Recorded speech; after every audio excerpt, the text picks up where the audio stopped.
Daremos início a uma análise estruturada sobre três institutos fundamentais do direito civil obrigacional: a fiança, a transação e o compromisso.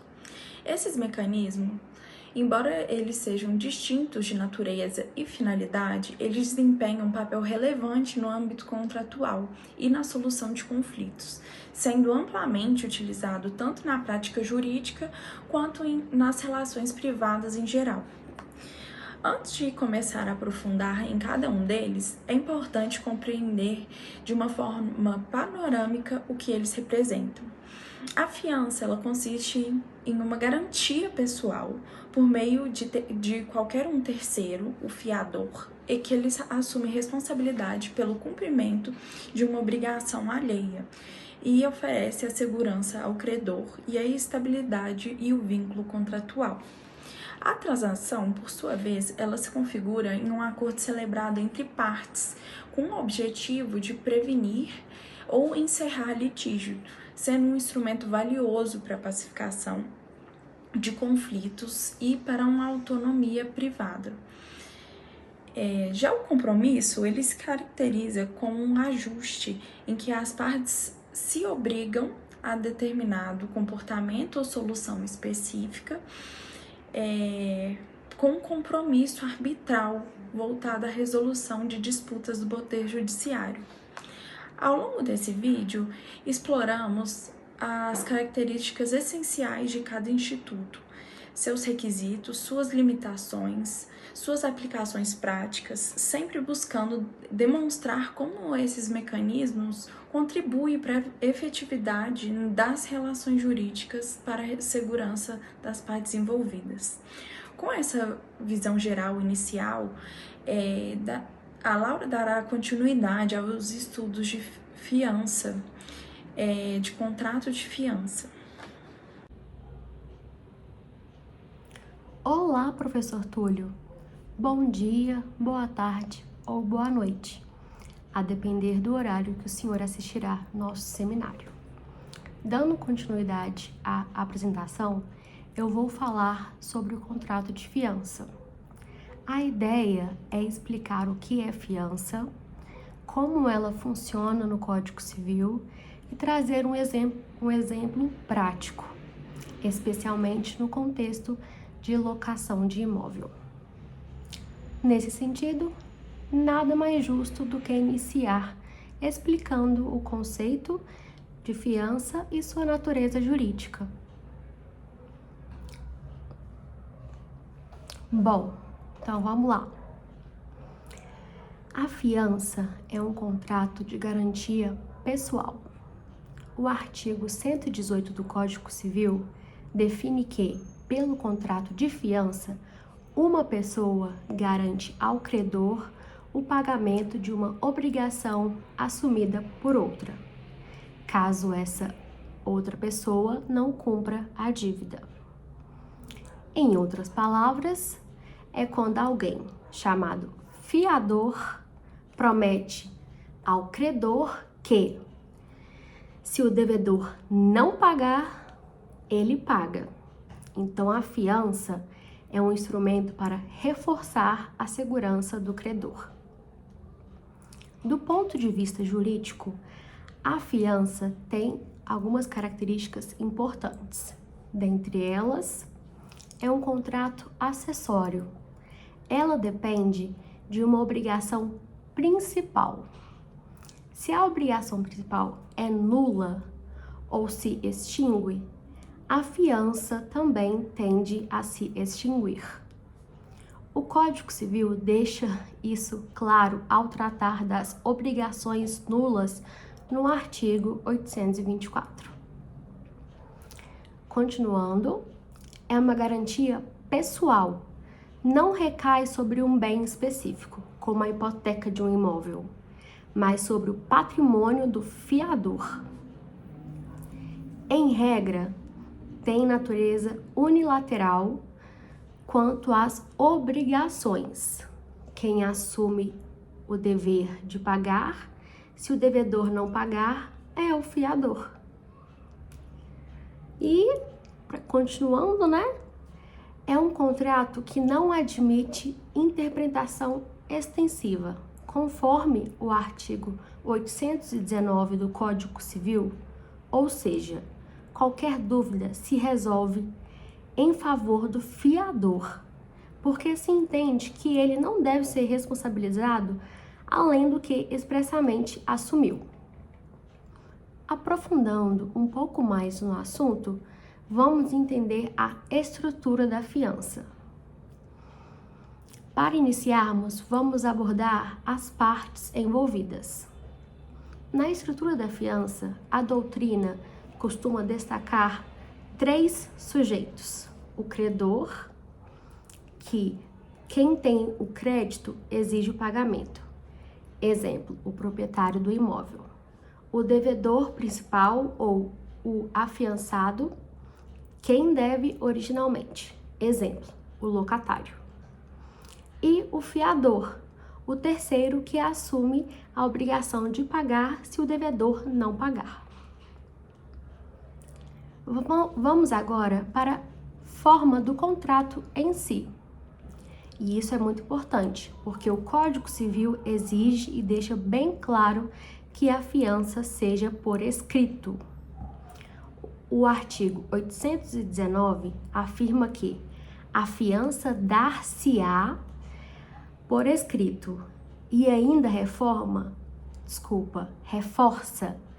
que ela não admite interpretação extensiva, justamente para limitar a responsabilidade do fiador. Na prática, essa fiança pode aparecer como uma cláusula dentro de um outro contrato, como um contrato de locação, ou um instrumento separado, um contrato de fiança autônomo. Explicando um pouco mais, vamos entender os limites da obrigação do fiador. Os artigos 822 e 823 do Código Civil estabelecem que, se a fiança não for limitada, ela abrange inclusive os acessórios da dívida, como juros e despesas judiciais. Mas o fiador pode se obrigar por valor inferior ao da dívida principal ou em condições menos gravosas. Se a fiança for mais onerosa que a obrigação afiançada, ela só vale até o limite da obrigação principal. Ou seja, o fiador não pode ser colocado em situação pior do que o próprio devedor. Se colocarem, a lei corta o excesso. Nesse sentido, é bom entendermos também dívidas futuras e obrigação nula, não é mesmo? O Código também permite fiança de dívidas futuras. O artigo 821 admite isso, mas determina que o fiador pode ser demandado depois que a obrigação do devedor principal se tornar certa e líquida. Já o artigo 824 diz que as obrigações nulas não admitem fianças, salvo se a nulidade decorre apenas de incapacidade pessoal do devedor. A ideia é: não faz sentido garantir juridicamente algo que já nasceu nulo. Não podemos esquecer de um requisito importantíssimo, que é a outorga conjugal. Um ponto muito cobrado é a relação entre fiança e regime de bens.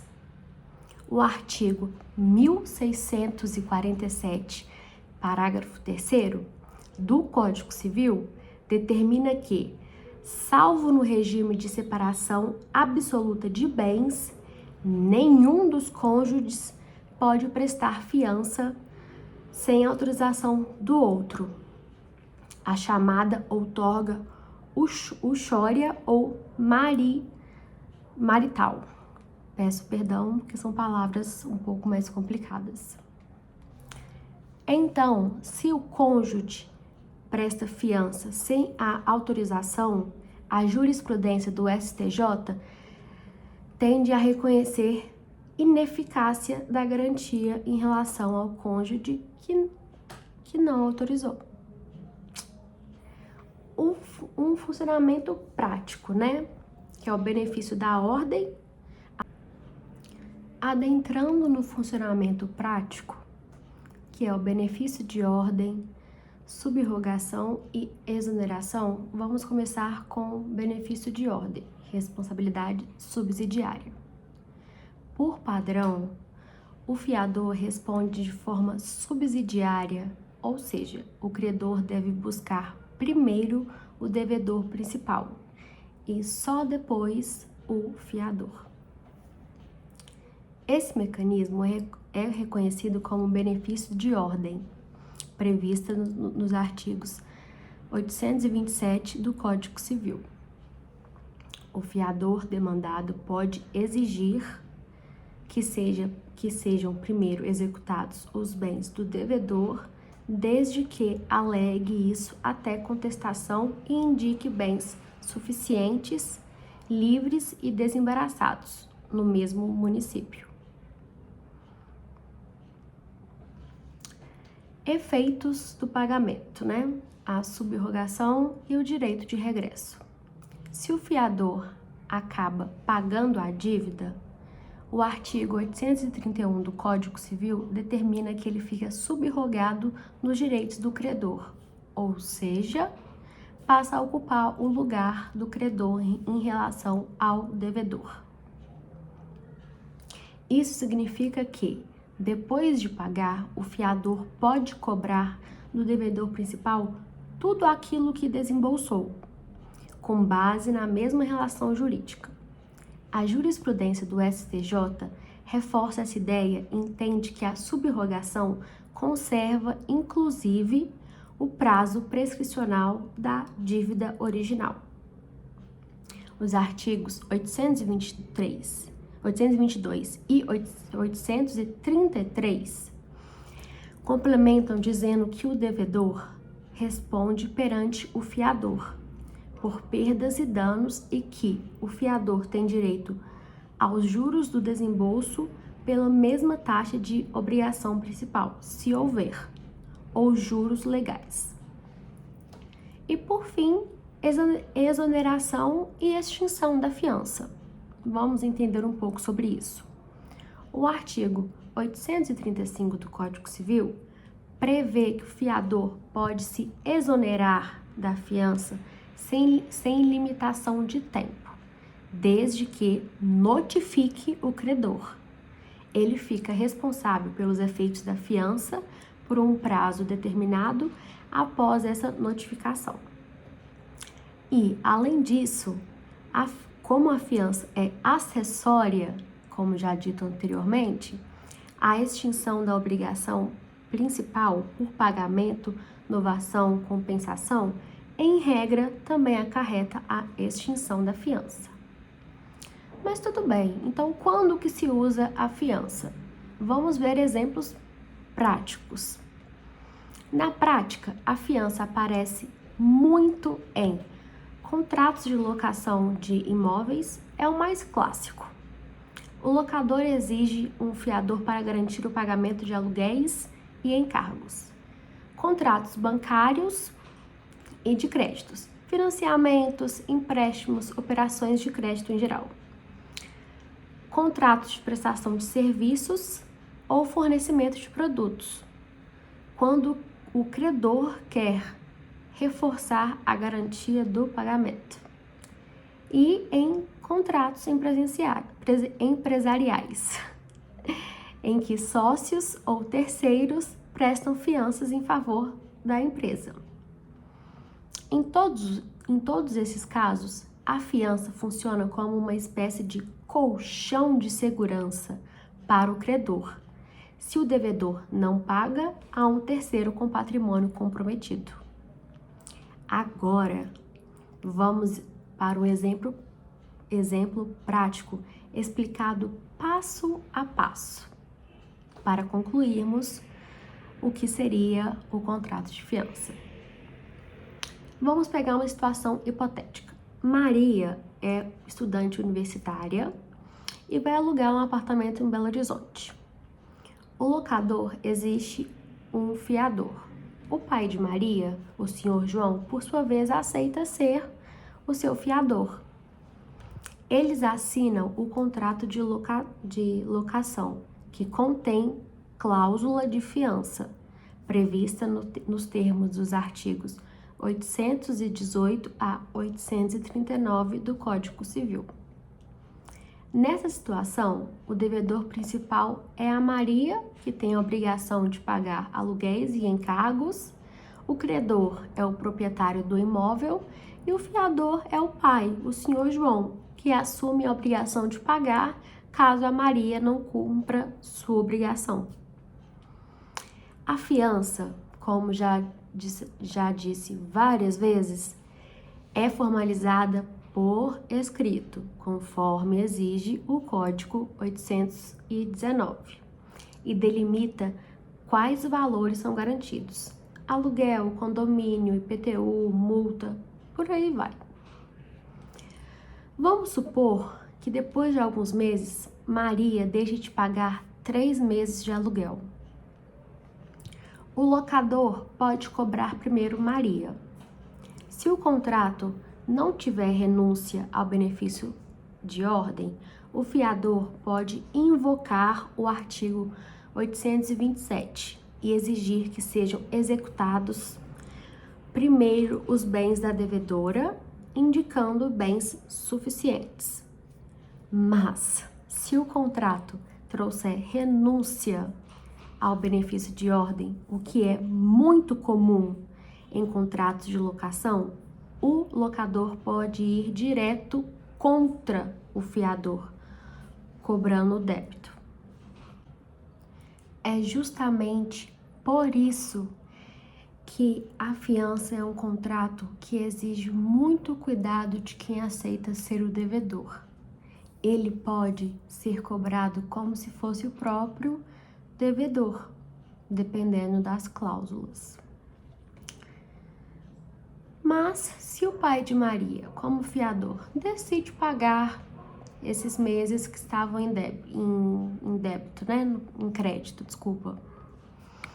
para evitar a ação de despejo, pelo artigo 831 do Código Civil, ele fica subrogado nos direitos de credor, ou seja, ele passa a ter direito de cobrar a própria Maria tudo o que pagou, mantendo as mesmas garantias que o locador tinha. Então, o ciclo basicamente é: o credor é protegido pela fiança, o fiador, se pagar, não fica no prejuízo, porque a lei lhe dá direito de regresso contra o devedor, e o devedor continua sendo, em última análise, o responsável pela dívida. Para encerrar, vamos sintetizar tudo isso. O contrato de fiança nada mais é que uma garantia pessoal disciplinada pelos artigos 818 a 839 do Código Civil, com forte impacto prático, especialmente em contratos de locação e operações de crédito.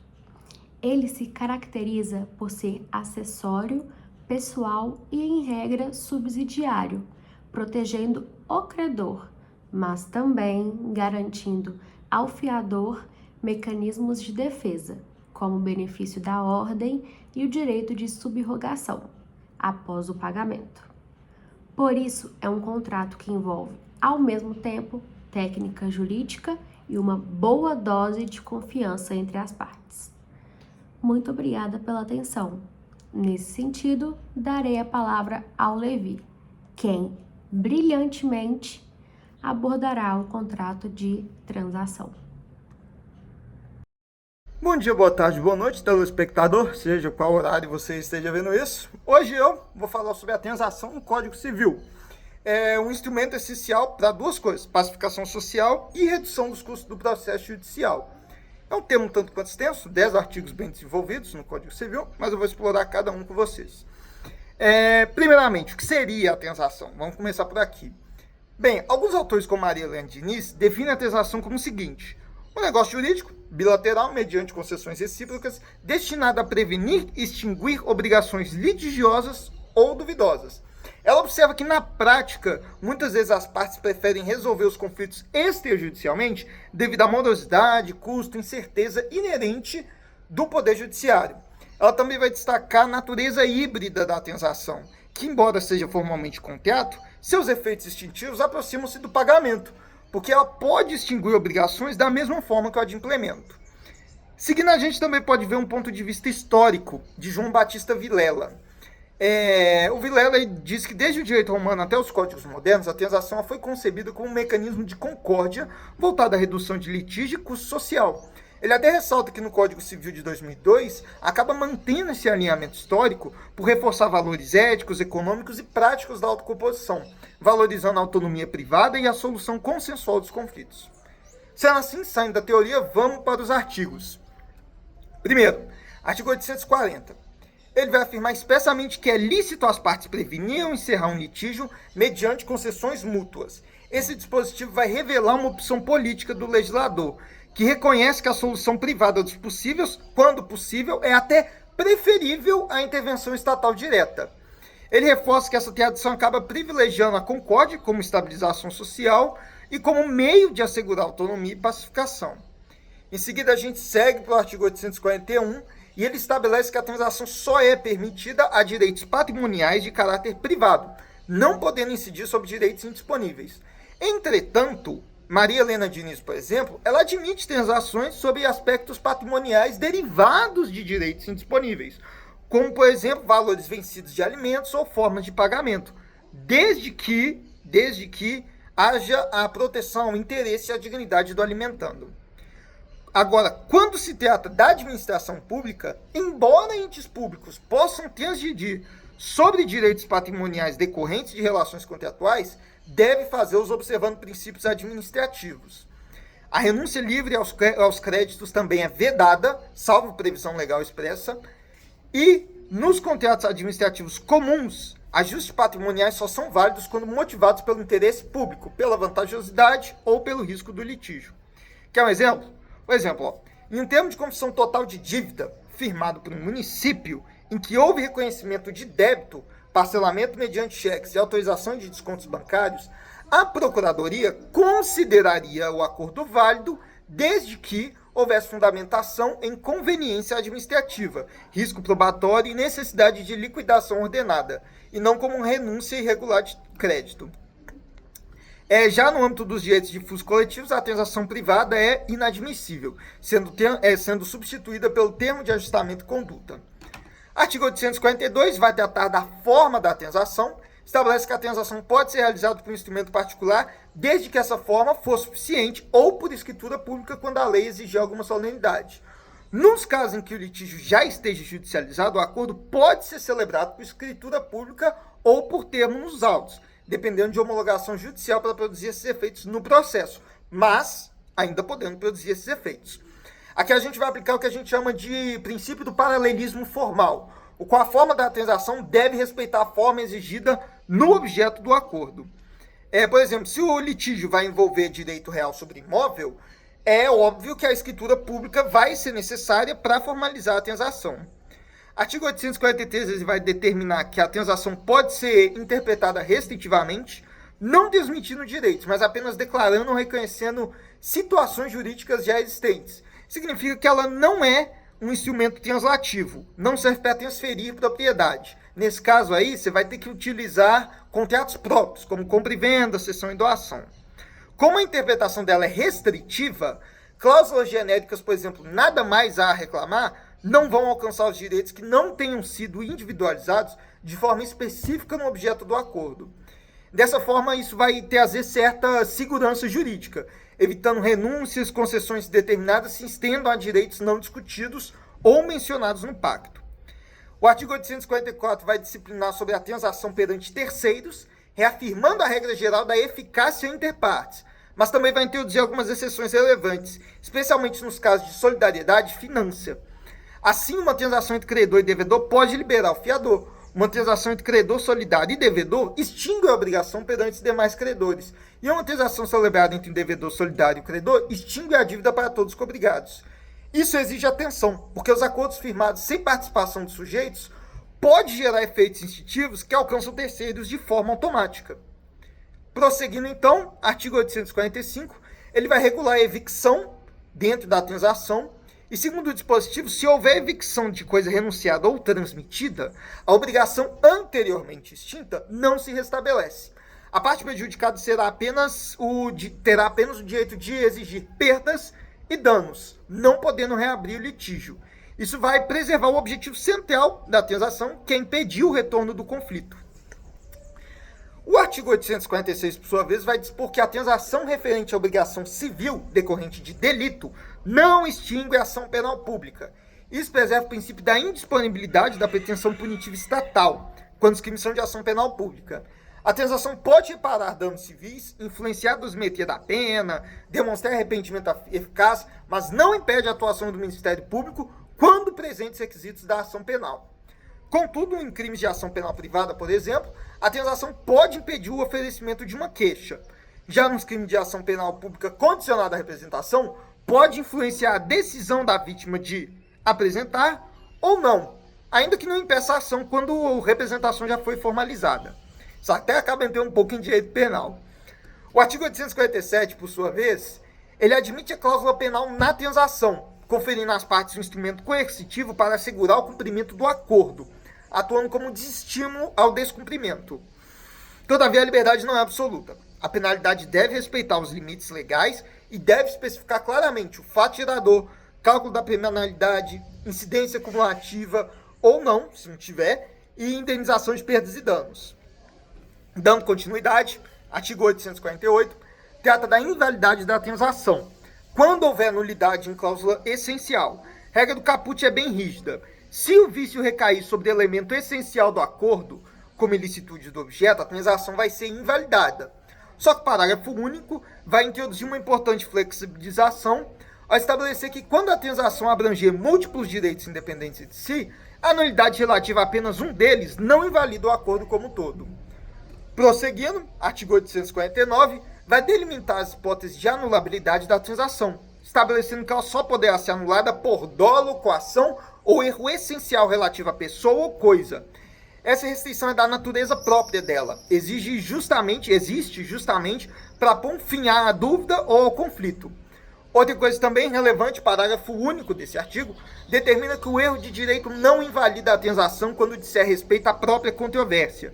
Isso significa que, quando as partes negociarem justamente diante de uma incerteza jurídica, não vai ser possível anular posteriormente o acordo sob a alegação do erro jurídico.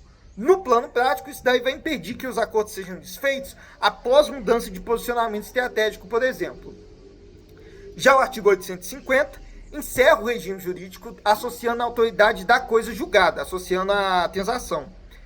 Ele estabelece que a transação é nula se celebrada sob litígio já decidido por sentença tendo estado em julgado, quando as partes não tinham ciência da decisão ou quando se descobre posteriormente que nenhuma delas detinha direito sobre o objeto acordado.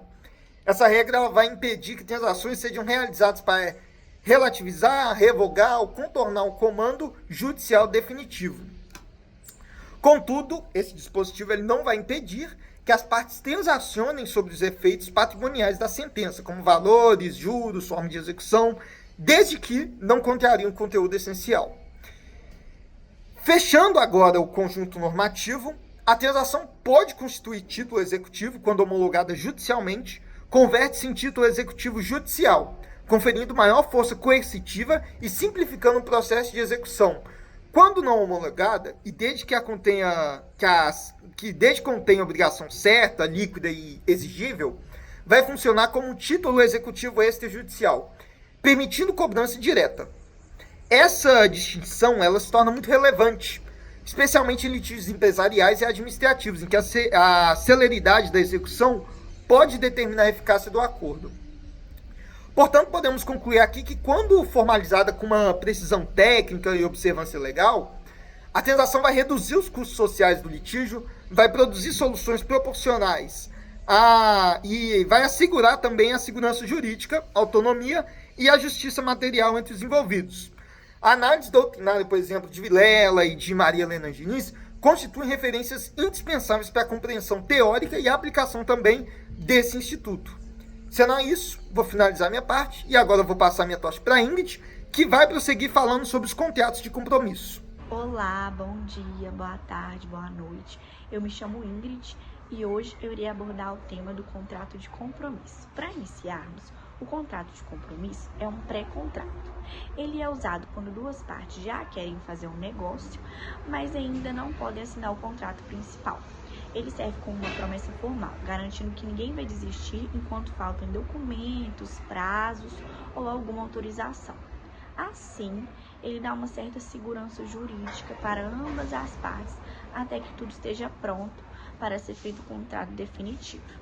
A estrutura dele é simples. O contrato identifica quem são as partes, explica o que está sendo prometido e descreve o que cada um deve fazer até o contrato final. Também coloca prazos, condições que precisam ser cumpridas e as penalidades, como a multa, caso alguém descubra o certo compromisso. Além disso, prevê em quais situações pode ser cancelado e qual é o foro escolhido para resolver eventuais problemas. Esse contrato é usado quando o negócio já está combinado, mas ainda depende de algo essencial para poder ser cumprido. As partes assinam um compromisso, cumprem as etapas necessárias e depois assinam um contrato definitivo. Se alguém desrespeitar antes da hora, a multa é prevista e então aplicada. Um exemplo simples é o compromisso de compra e venda de um imóvel. Quando o comprador depende do financiamento do banco, ele e o vendedor assinam um contrato de compromisso.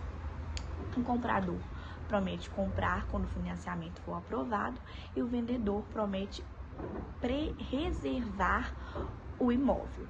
Eles colocam preço, prazos e a multa. Quando o financiamento sai, assinam o contrato principal e concluem então a venda. Esse contrato existe para proteger as partes enquanto esperam o momento certo de finalizar um determinado negócio. Chegamos ao final da nossa apresentação, porque já exploramos a fundo a fiança, a transação e o compromisso, que são 3 contratos essenciais que, embora distintos, compartilham do mesmo objetivo de organizar e proteger as relações jurídicas no direito civil. Para encerrar, vamos focar agora no que realmente é importante, que são as curiosidades e a aplicação real desses instrumentos no nosso dia a dia. Queremos mostrar como o direito contratual está sempre presente em nossas vidas.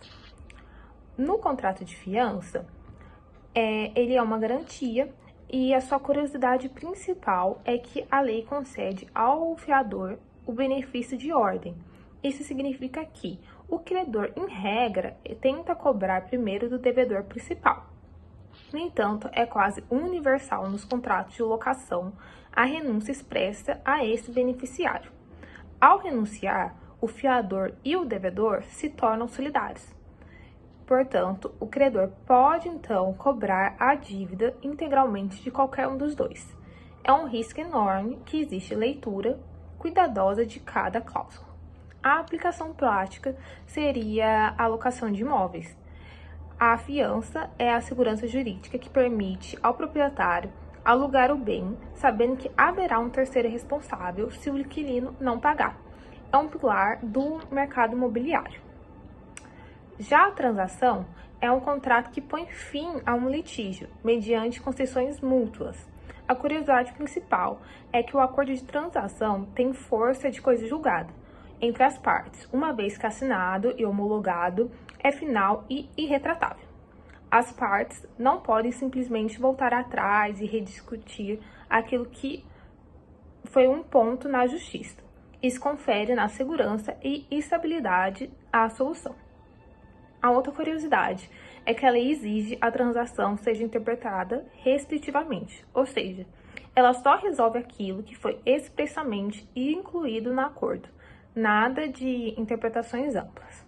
A aplicação prática a gente observa em acordos judiciais e extrajudiciais, mas também em renegociações de dívidas, como os bancos, em acordos de indenização após pequenos incidentes para evitar processos e até mesmo em mediações de divórcio. Ela é uma ferramenta de autonomia privada que busca a paz social. O compromisso, ou compromisso arbitral, é um contrato que submete um conflito a decisões de árbitros fora do Poder Judiciário. A curiosidade principal é que a decisão final é do árbitro. É chamado de sentença arbitral. E essa sentença possui a mesma força executiva que uma sentença de um juiz estatal. Ele é vinculante e pode ser executada na justiça comum. Isso mostra que se tem grande confiança no nosso sistema legal, na arbitragem, como um método eficaz. A vantagem da arbitragem é que no compromisso as partes elas escolhem os árbitros e isso permite que a causa seja julgada por especialistas técnicos na área do conflito, garantindo que a decisão mais ágil e mais profunda. A aplicação prática ela é mais utilizada em disputas empresariais complexas, como contratos de grandes infraestruturas ou conflitos entre sócios, conflitos societários. E ela é uma via de justiça rápida e confidencial. Em suma, a fiança é a face de garantia de obrigações, a transação é um instrumento pacífico e imediato, e o compromisso é uma via moderna para a resolução específica de disputas. Mais do que artigos de lei, esses contratos são ferramentas poderosas que organizam a vida em sociedade, minimizam riscos e promovem soluções justas. Esperamos ter contribuído para a compreensão clara e prática do tema 6. Muito obrigada!